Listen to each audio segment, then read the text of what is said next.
দিল্লি যাত্রা ঠেকাতে মরিয়া অনুব্রত মণ্ডল আসানসোল সিবিআই আদালতের নির্দেশকে চ্যালেঞ্জ করে কলকাতা হাইকোর্টের দ্বারস্থ কেষ্টর আইনজীবী। এদিকে রাউস অ্যাভিনিউ কোর্টের নির্দেশকে চ্যালেঞ্জ করে দিল্লি হাইকোর্টে মামলা করা হয় এবং অনুব্রতর আইনজীবীর পক্ষ থেকে একের পর এক মামলার জটে কেষ্ট দিল্লি যাত্রা এখনো অনিশ্চিত। দিল্লি যাত্রা নিয়ে জল্পনার মধ্যেই আবারও অনুব্রত মণ্ডলের 14 দিনের জেল হেফাজতের নির্দেশ দিল আসানসোলের বিশেষ সিবিআই আদালত। পরবর্তী শুনানির দিন 17 মার্চ ধার্য করা হয়েছে। দিল্লি যাত্রা নিয়ে জল্পনার মধ্যেই আবার অনুব্রত মণ্ডলের 14 দিনের জেল হেফাজতের নির্দেশ দিল আসানসোলের বিশেষ সিবিআই আদালত। শুক্রবার বিচারক রাজেশ চক্রবর্তী এই নির্দেশ দিয়েছেন। পরবর্তী শুনানির দিন 17 মার্চ ধার্য হয়েছে। রাজধানী রাউস অ্যাভিনিউ আদালতে হাজির করানোর বিষয় নিয়ে শুক্রবারই কলকাতা এবং দিল্লি হাইকোর্টে অনুব্রতর মামলার শুনানি হওয়ার কথা। তার আগে সিবিআই আদালতে হাজির করানো হলো অনুব্রতকে। ভার্চুয়ালি শুনানিতে অংশ নেন তৃণমূল নেতা। আদালত সূত্রে খবর, অনুব্রতকে দিল্লি নিয়ে যাওয়ার তোড়জোড় চলছে। বিভিন্ন নথিতে সই করানো সহ নানান রকম কাজ থাকার কারণেই তাকে ভার্চুয়ালি আদালতে হাজির করানো হয়। গত দুবারের মতো এবারও অনুব্রতের জামিনের আবেদন করেননি তার আইনজীবী। গতকাল jail Asansol special correctional home থেকে একটা অ্যাপ্লিকেশন পাঠানো হয়েছিল পারমিশন চেয়ে, এই বলে যে ওরা 20/12/2022 একটা প্রোডাকশন ওয়ারেন্ট রিসিভ করেছিল।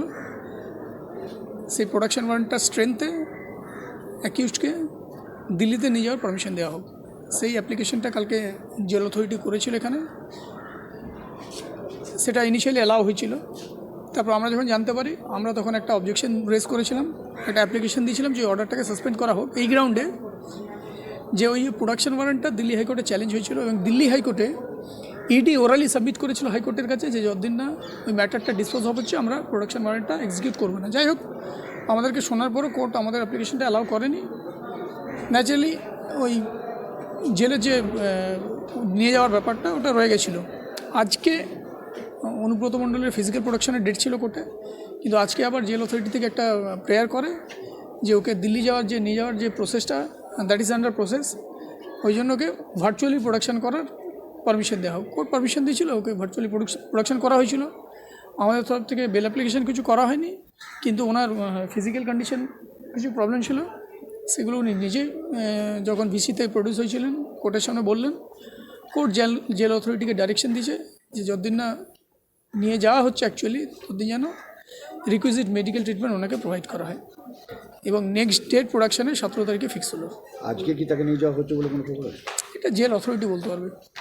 একটা যে মেডিকেল অ্যাসিস্ট্যান্ট বলা হচ্ছে, সেক্ষেত্রে কি একবারে যেখানে ওনাকে যদি হ্যান্ড ওভার করা হয় ইডির কাছে, ততক্ষণ পর্যন্ত কি তার সঙ্গে কোনো মেডিকেল অফিসার বা মেডিকেল ট্রিটমেন্ট সেই রকমই তো ডাইরেকশন দিল যে যতক্ষণ না অ্যাকচুয়ালি নিয়ে যাওয়া হচ্ছে ততক্ষণ যেন রিকুইজিট মেডিকেল ফেসিলিটি ওনাকে প্রোভাইড করা হয়। ওনার একটা ফিজিক্যাল প্রবলেম আছে যেটা উনি কোর্টের সামনে বললেন। আর এটাকে আটকানোর জন্য হাইকোর্ট বা দিল্লি হাইকোর্টে কোনো দ্বারস্থ হচ্ছে না আপনারা? আটকানোর জন্য এই টার্মটা আমি ইউজ করব না। আমাদের তো দেখুন, একটা মামলায় দুপক্ষ হয়, দুপক্ষ যে কোনো একটা অর্ডারের এগেনস্টে এগ্রিভড হলে তার কাছে ওয়ে আউট আছে ওপর কোর্টে যাওয়া। আটকানো ব্যাপারটা এক্স্যাক্টলি নয়।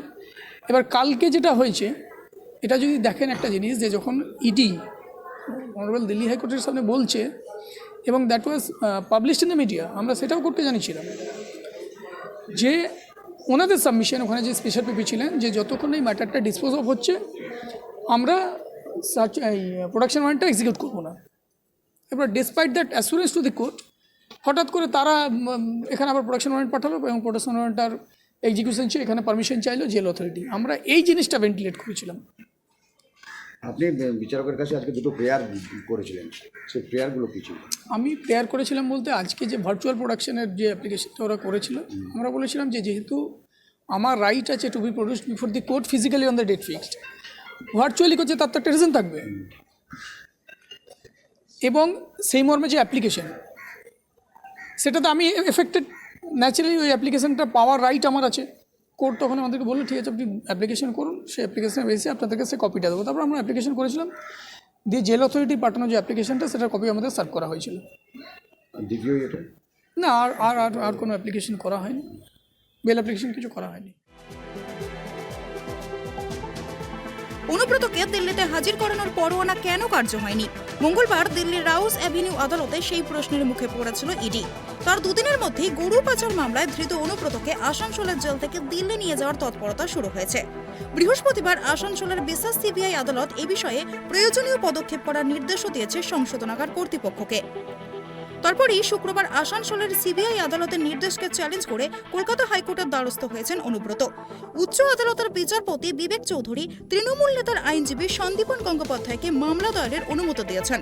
আদালত সূত্রে খবর, শুক্রবার বিকেল 3টায় শুনানি হওয়ার সম্ভাবনা রয়েছে। শুধু কলকাতা হাইকোর্টেই নয়, রাউস অ্যাভিনিউ কোর্টে হাজিরা ঠেকাতে দিল্লি হাইকোর্টেরও দ্বারস্থ হয়েছেন অনুব্রত। শুক্রবার তৃণমূল নেতার আইনজীবী কপিল সিব্বল প্রধান বিচারপতি সতীশ চন্দ্র শর্মা দৃষ্টি আকর্ষণ করে দ্রুত শুনানির আর্জি জানান। আদালত সূত্রে খবর, প্রধান বিচারপতি সেই অনুমতি দিয়েছেন। শুক্রবারই তার শুনানি হওয়ার সম্ভাবনা রয়েছে। তা নিয়ে জল্পনার মধ্যেই অনুব্রতর জেল হেফাজতের মেয়াদ বাড়ল। Bureau report, tribe TV.